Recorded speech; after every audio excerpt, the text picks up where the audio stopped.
Welcome to our 1995 built double wide modular project. It is on a full basement. We'll get into all of that, but we bought this property as is. We knew it had a lot of issues. We did get an inspection, but we also knew that we were going to be doing a bunch of rehab on this project. So this is actually our first rental property that we're buying. Now, I'm not new to rental properties. I grew up, my parents always had rental properties. This is something that I always wanted to achieve. And so what I want to do is document our process for you as we're going through. So we just stepped into a mudroom. As I said, this is a double wide modular, and so it's on actually a full foundation. I'm just going to give you a peek into the basement right now. It is disgusting, but this is actually a separate structure from the modular. When we purchased this, it was really, really gross. You can see we've got stains and pet urine and all kinds of stuff. And I just want to document a little bit about what it's like. I've never worked on a modular before. I learned a lot of stuff from YouTube. And so I want to give back a little bit to the community by showing you what we're doing, how this works, maybe something specific about modulars and trailers that I didn't know anything about that might help you. But I just want to kind of step you through where we are right now, give you a walkthrough of the property, and then tell you just a brief overview of what we're going to be doing so you can like and subscribe to the channel, and hopefully my videos will wind up helping you. So we can start here in the kitchen. I'll step you back through. This is the laundry area. Hot water heater and stuff is in there. It's got one of those old school, made in the 90s bathrooms. And so we'll take this out eventually, but that's really low priority. It's got a little shower. And then this is that mudroom I was telling you about. So this is a separate, building built separate, because originally when this was constructed, if the modular was just set on a normal thing, then this door would actually have been your exterior door. A little deck back there. We knew that we were going to have a leak in the sink area. We knew about this already. I've got a bucket catching it now. I've got to take this whole thing out. We have to check in the basement. The basement actually was very water damaged.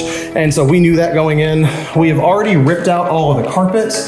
There was another water leak from actually a window unit air conditioner. It has central HVAC. We hired somebody and they came in and fixed that. I'm not sure. I might just kills this to cover up and kill the mold. We might need to replace it. I don't know. The subfloors used in these modulars is kind of atrocious. It's this like particle board stuff. It's not actually plywood. This is actually the seam where they joined the two halves of the house whenever they put them together. But you can see we've got primer on. If you are going to be messing with one of these, this is not drywall. They have this product called vinyl on gypsum. And so it's kind of like drywall, but this stuff is more like, it's almost like they took linoleum and put it on top of like not drywall, whatever that is. So if you're unfamiliar with that, then that's kind of the way it is. Coming in here, this is a big part of our problem where we're starting. And what we have here is, I've already had, like I said, my HVAC guys came and fixed this, but one of these was just left open. And so these are drain plugs. This in behind here is the condenser coils. Whenever it's, cooling the system, it builds up a little bit of water, and then that's supposed to drain out through here. Well, one of the drains was plugged. The other one was just wide open and was dripping everywhere. So as you can see here, I have a massive amount of subfloor rot.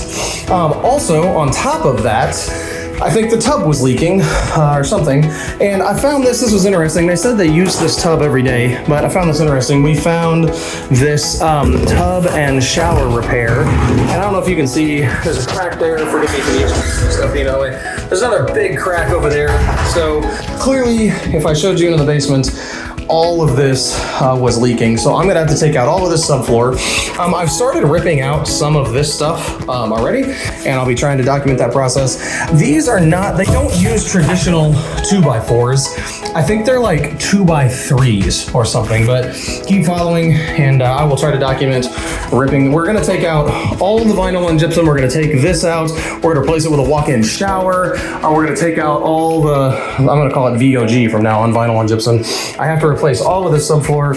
I just took the toilet out. There was some like linoleum down here, but obviously this smells terrible. I need to get a cup in there so I can stop the sewer gas from coming up. And of course, the fart fan does not work.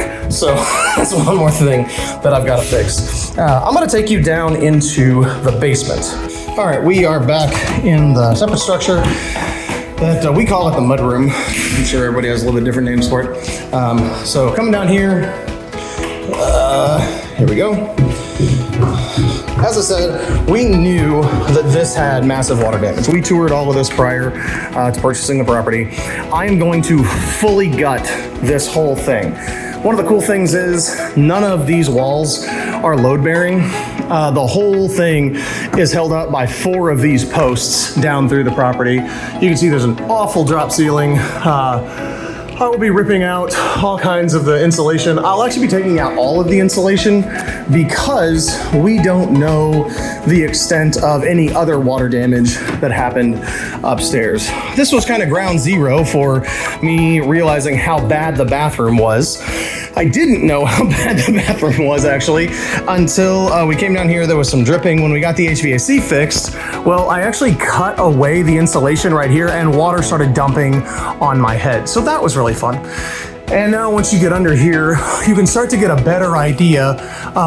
This is the toilet stack, and then that is underneath where the tub is. So you can see clearly that the tub was leaking horribly, and they just kept going.